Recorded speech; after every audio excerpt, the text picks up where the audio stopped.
He tenido este video en mente por más tiempo de lo que debería haber sido, y creo que es hora de que hable de eso y explicar el por qué las cosas son como son. Si estás aquí solo para ver cómo me veo, solo aguarda un poco. Tengo cosas realmente importantes que explicar. Las primeras razones de las por qué no muestro mi cara es porque no quiero que las personas tengan una opinión de mi contenido y que éste esté basada en cómo me veo. Vivimos en una sociedad que casi gira totalmente alrededor de la apariencia. La gente puede llegar a ser famosa solo por cómo se ve. Las personas usan la apariencia como excusa para odiar a alguien. Y está bien si no te gusta quién soy o lo que hago, pero si tu única razón es porque no te gusta mi apariencia, entonces, ¿qué tipo de argumento es ese? Soy bastante tímida y prefiero ser reservada. Aún quiero tener privacidad. Pero hay una razón más importante y no le he contado esta historia a nadie. Lo que sucede es que no le digo a nadie mis problemas porque siento que puedo manejarlos yo sola y no quiero arrastrar a la gente en mis problemas. No quiero lastimar a nadie y si a ti te lastima saber que yo estoy mal, entonces no quiero decirte cuando estoy mal. Si es que eso tiene algo de sentido. Pero aquí vamos. No es un secreto que no pienso también de mí. Bromeo mucho sobre eso y soy bastante abierta sobre eso también. Cuando yo era joven tenía mucha confianza en mí misma. La gente me felicitaba y decía cosas lindas y yo creía en eso. Y estaba orgullosa de mí misma, pero mientras crecía comencé a dudar. Empecé a creer que la gente estaba mintiéndome o decía cosas sin creerlas realmente. Las palabras no pueden afectarte si no lo permites, dicen. Pero es fácil de olvidar que pasa lo mismo tanto con cumplidos como insultos. Para mí, eso me llevó a decirme que yo no era lo suficientemente buena y debía subir mis expectativas. Poco a poco mi estándar empezó a subir y subir sin darme cuenta de lo mal que me estaba poniendo. Para el final de la preparatoria me sentí como si no fuera lo suficientemente buena para nada. Incluso cuando la gente me decía, «¡Wow! Lo estás haciendo muy bien, eres muy talentosa». Yo diría gracias solo para no ser grosera, pero no lo creía realmente. No los escuchaba. Entré a la universidad con el mismo sentimiento de que era una buena para nada. Mientras que mis estándares seguían creciendo, y ese es el problema, me exigí demasiado a mí misma para volverme mejor en todo. Y sí, mejoré, pero aún así no era suficiente. Para mí la barra sigue alejándose justo antes de que la alcanzara. Es como subir una escalera en donde el final sigue alejándose siempre, mientras llevo una bola atada a mi tobillo que se vuelve cada vez más y más pesada, pero aún así sigo intentándolo. Eventualmente eso dio espacio a más de lo que ya estaba haciendo. Todo empezó a manifestarse en mi imagen personal, la que no era mejor desde el inicio. No estaba solo diciéndome que lo que estaba haciendo no era suficiente, sino que empezó a decirme que yo no era suficiente. Ahí fue cuando empecé a querer arreglarlo. Comencé a comer menos. Yo era muy delgada y no tenía problemas de peso, pero fue como un interruptor en mi cerebro que de repente dijo que tampoco era suficiente. Comenzó a ser mi único pensamiento en todo el día. Sobre qué comí, qué iba a comer, cuándo, cuántas calorías tenía, sobre cada pequeño detalle. Quería un control completo sobre todo. Recuerdo un día en el que solamente comí media manzana y 10 Cheerios. Y me sentí feliz. Sobre qué tan en control estaba, pero no era así. Estaba en este abismo en espiral que construí con miedos y reglas. Mi mente se nubló más día a día. La falta de nutrientes me evitó que fuera capaz de pensar claramente y ver que estaba tomando decisiones irracionales. Me decía que eso era lo que tenía que hacer para ser feliz. Claramente eso era extremadamente doloroso, pues moría de hambre. Y eventualmente decidí que pasaría el día entero comiendo lo más cerca a nada, si era posible, para saciarme al final del día y terminar vomitándolo todo. Este horrible ciclo lo repetí por muchos meses. Ni siquiera recuerdo que hiciera algo más.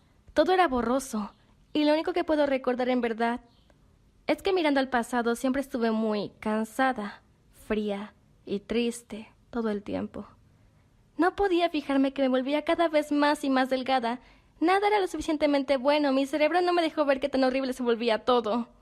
No sé qué pasó, pero eventualmente fui capaz de romper todo eso y decirme que eso no era lo que yo quería. No quería seguir viviendo así y tenía que mejorarme. Ahora bien, hay algo que la gente no se da cuenta. Los desórdenes son la parte sencilla.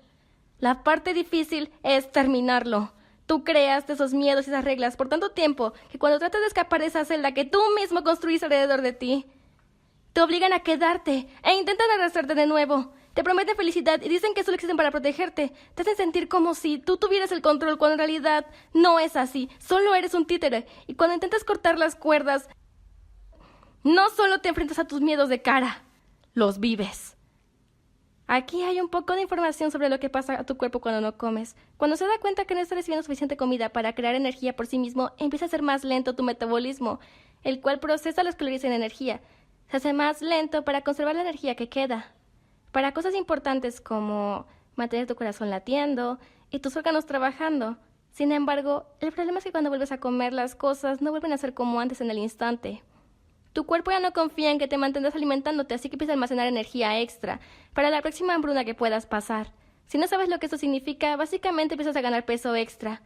Tu metabolismo aún está lento y tú enfrentas esas pesadillas que te llevaron a ese estado en primer lugar. Y ahora ya no están solo en tu cabeza. Antes de avanzar, me gustaría decir que yo en verdad creo que todos pueden ser felices con cualquier peso. No digo esto solo para que alguien pueda sentirse avergonzado, pues el peso no debería de importar en general. Es sobre cómo piensas de ti, siempre y cuando seas relativamente sano y te cuides. Yo creo que eso es lo más importante de todo. Pero no es tan simple el solo adelgazar. Hay mucho más que me gustaría poder expresarles sobre qué tan tóxica puede ser tu mente cuando vas en contra de algo como esto. Tu cerebro no funciona con normalidad cuando claramente sabes que lo que haces está mal. Pero no solo puedes dejarlo y ya estás tan enredado a la muerte. Así que mientras yo intentaba recuperarme sola, pues te recuerdo que yo no le decía nada a nadie sobre lo que me pasaba y era totalmente indescriptiblemente difícil. No se lo deseo a nadie. Yo tenía que ser el doctor y el paciente. Seguía diciéndome, esto es lo que debes hacer, estás por el camino correcto. Y la otra voz decía, eres una desgracia, mira lo que te has hecho, mira lo que comer te está haciendo, esto no es lo que quieres, regresa a mí. No quería escuchar eso, traté de decirme que todo estaría bien, que debía darle tiempo, que hacía lo correcto una y otra vez. Deseaba tanto creer en eso, pero la otra voz no se iba, siempre estaba ahí. No quería que nadie me viera, sentía que era una decepción para todos y no merecía estar enfrente de alguien. Podía sentir el juzgar de las personas en mi mente. No merecía la comida, yo ya era inaceptable. Nunca deseaba salir de mi cuarto y probablemente no lo hubiera hecho, pero había solo una cosa: VidCon. Ya había planeado ir antes de que todo se pusiera así de mal, pues es algo que planeas con anticipación. No quería romper la promesa que hice de que estaré ahí, y también quería ver a todos mis amigos, así como los que me apoyaban, pero estaba en un estado terrible, aún no estaba en la normalidad. Entré en pánico. No estaba lista, pero la fecha se acercaba tan rápido y no había tiempo de hacerme hacia atrás. Decidí tomarlo como mi penitencia, yo me lo había buscado. Así que me puse una máscara y pretendí estar bien. Intenté actuar tanto como yo, que ya ni era yo. Me volví alguien tan diferente a como soy en verdad. Aún sabiendo que me sentía horriblemente mal, mi peso era aún menor al promedio que mantenía desde que me obligué a no comer. Mis mejillas se habían inflamado de tanto que vomitaba todos los días por tantos meses. Mi autoestima y orgullo estaban siempre por el suelo. Traté fuertemente de aguantar todo esto, pero cada vez que alguien se acercaba, la voz en mi mente me decía, eres tan decepcionante, no eres suficiente buena para ellos. Sentí como si pudiera tocar el descontento de cada una de las personas en sus abrazos, pero no dejaba que mi máscara se cayera. Dejé a las personas tomar fotos cuando no lo deseaba. Es lo más bajo que he llegado a sentir en toda mi vida. Y sentí que era una mentira para todos. Era como si realmente no estuviera ahí. No estaba presente. Solo era un disfraz. Y cuando la convención terminó, estaba por demás destrozada mentalmente y no me sentía bien. Sentí que todo el progreso que había intentado hacer para mejorar estaba siendo arrebatado de mí. La voz era mucho más fuerte que nunca y ahogaba la voz que me decía que todo estaría bien. Fue cuando me di cuenta que no podía dejar que la gente en YouTube me viera en un estado tan tóxico y terrible. Así que contacté a la persona que había estado filmando todo y le pedí si podía censurar mi rostro. No voy a mencionar quién era esta persona porque ese detalle no agrega nada a lo que estoy contando y no creo que sea un beneficio para alguien si así lo hiciera. Estuvieron de acuerdo, así que pasé toda la tarde editando y censurando mi propio rostro. No era yo misma en ese video y no podía dejar que la gente viera la máscara que usé. Cuando por fin había terminado se los envié y me respondieron que habían cambiado de opinión y que preferían publicar el video original. Estaba absolutamente mortificada, así que me obligué a mí misma a explicarles la principal razón por la que no quería mostrar mi rostro, con la esperanza de que si sabían la historia detrás de todo cambiarían de opinión. Pero no fue así.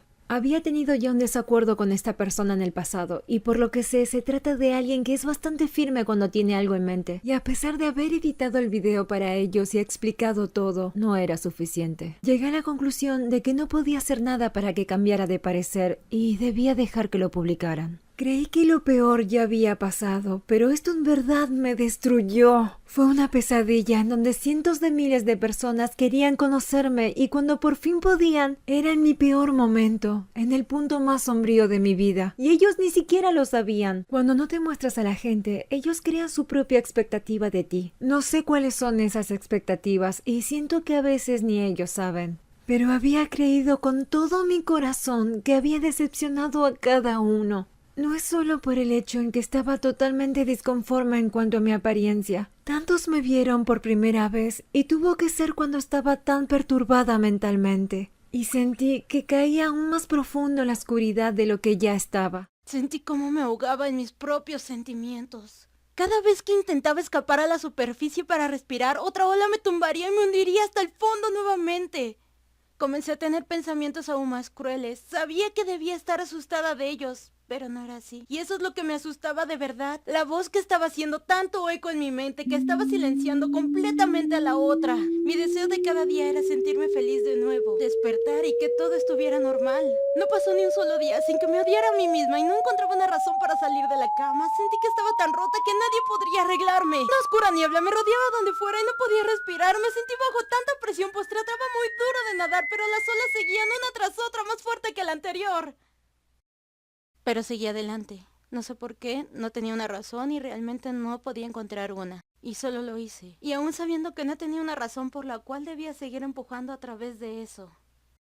Quería estar ahí para los demás. Ser capaz de estar ahí para otros. Que como yo se sentían que no podían recurrir a nadie y que se ahogaban. Y deseaba ayudarlos, así como hubiera querido que me ayuden. Quería existir para otras personas. Realmente no me importa nada de mí. Eso podría o no ser algo bueno que decir. En verdad yo no sé a este punto. Pero debo mencionar algo importante que me dije y que me ayudó. Considero que soy una persona débil. Puedo ser derribada relativamente fácil. También puedo derribarme sola mucho. Hablamos siempre de qué tan fuerte es alguien, pero creo que no debe importar qué tan fuerte o débil seas. Lo que en verdad importa es que te vuelvas a levantar cuando algo te derribe. Algo puede afectar a una persona débil, pero a una persona fuerte no. Aunque no importa cuántas veces seas derribado, porque siempre y cuando puedas volverte a parar, puedes seguir avanzando. No quiero vivir en el pasado y no estoy aquí para sentir lástima por mí, porque no soy alguien que haga eso, ya que no sirve de nada. El pasado no cambia, solo pasa, te guste o no. Así que adáptate y sigue hacia adelante, aun cuando sientas que no puedes o no tienes una razón. Usa esa emoción para seguir ayudando a quienes lo necesite. Si tú no puedes ayudar, entonces ayuda a alguien más. Eventualmente podrás aprender cómo ayudarte a ti mismo. Si aún estás aquí, realmente lo aprecio. No puedo expresar lo mucho que significa para mí que te importe tanto escuchar. Lo que una persona que no conoces en internet tenga que decir al contar su historia. Intenté que fuera más corta posible para que no sea algo aburrido. Podría llegar a escribir una novela sobre todas las cosas que sentí en esta etapa, pero espero por lo menos haber aclarado los puntos de la mejor manera posible. Y pues no sé qué más decir. Más que solo. Gracias. Gracias.